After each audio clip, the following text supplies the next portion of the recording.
Continuamos con Marcos Baiman, instructor de Cabio. ¿Cómo estás, Marcos? Hola Sebastián, ¿cómo estás? Saludos a todos.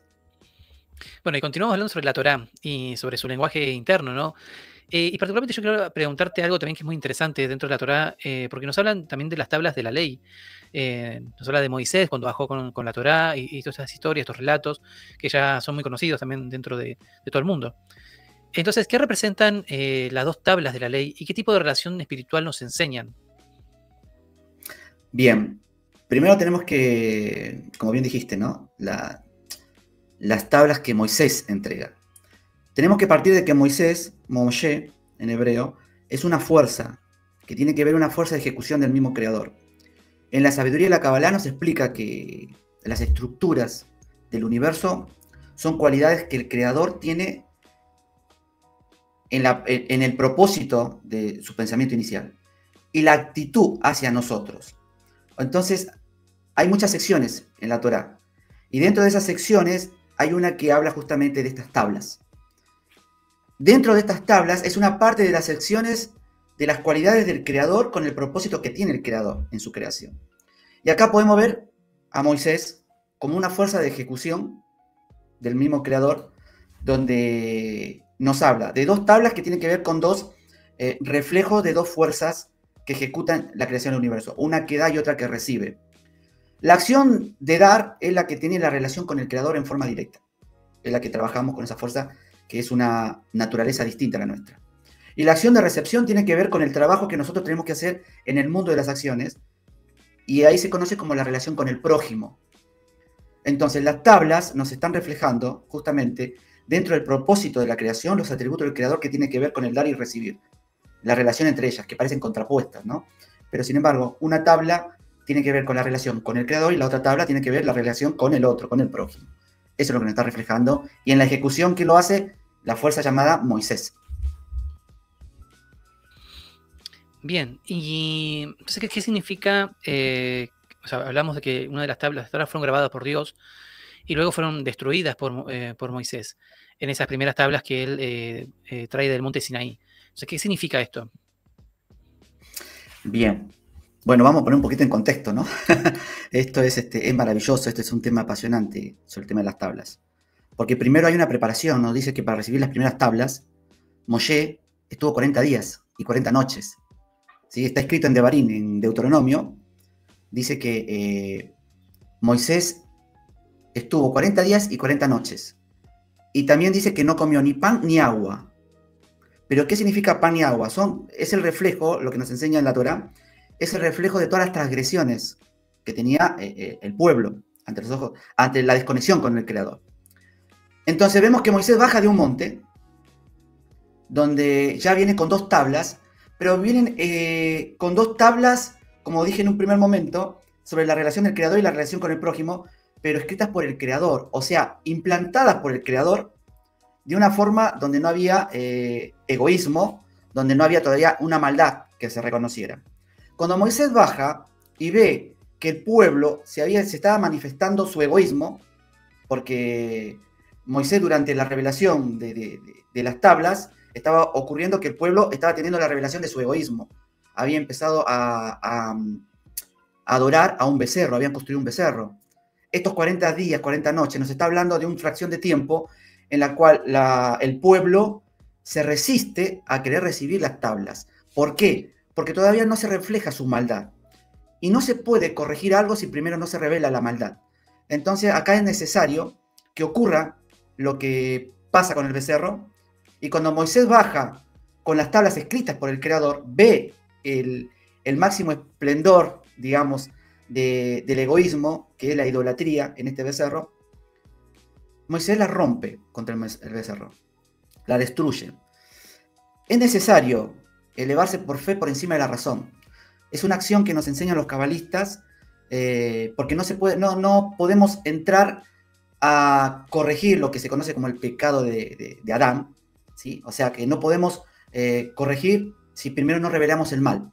Es necesario que se revele el mal para así después corregir corregir todo este distanciamiento, esta desconexión.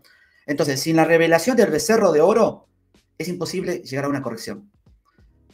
Por lo tanto, debe ser revelado. Y esto claramente se ve mostrado cuando el pueblo adora a imágenes, a lo que sus ojos ven, a lo que lo externo nos aleja y nos lleva a encerrarnos en sí mismo, y cómo la pureza del Creador, con todos estos cálculos egoístas nuestros, destruye al becerro de oro.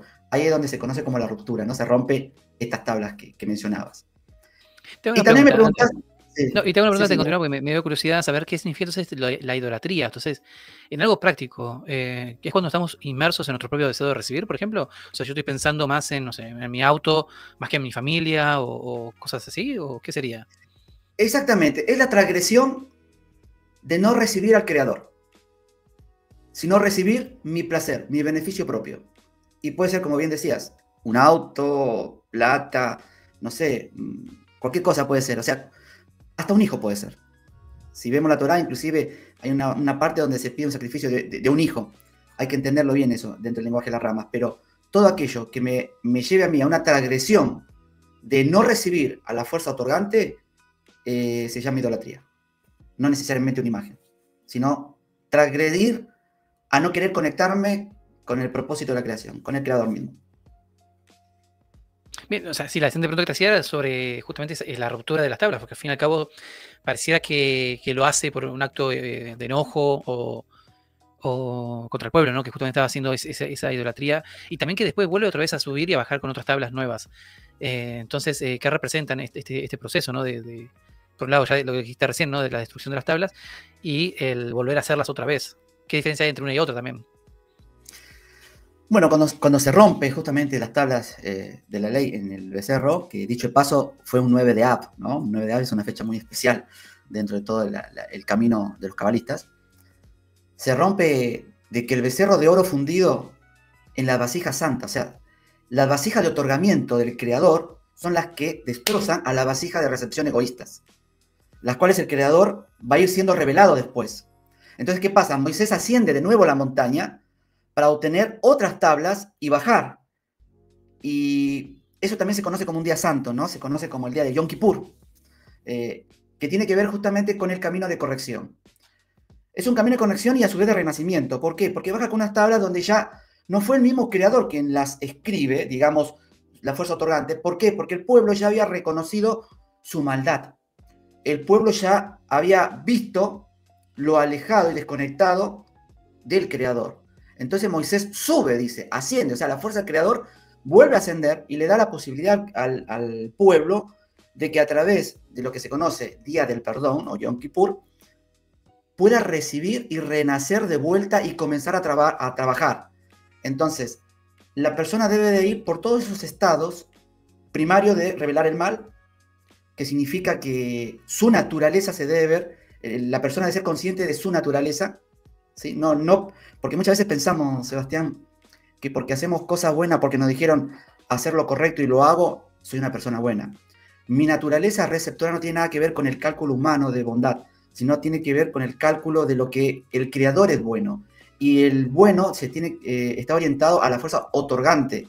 O sea, la fuerza otorgante es desconocida para mi naturaleza. Entonces yo no me puedo evaluar como bueno, porque es una naturaleza distinta. Aunque mi concepto, mi psiquis en este mundo tenga la capacidad de decir bueno o malo, pero eso es conforme a mi recepción. El creador es bueno.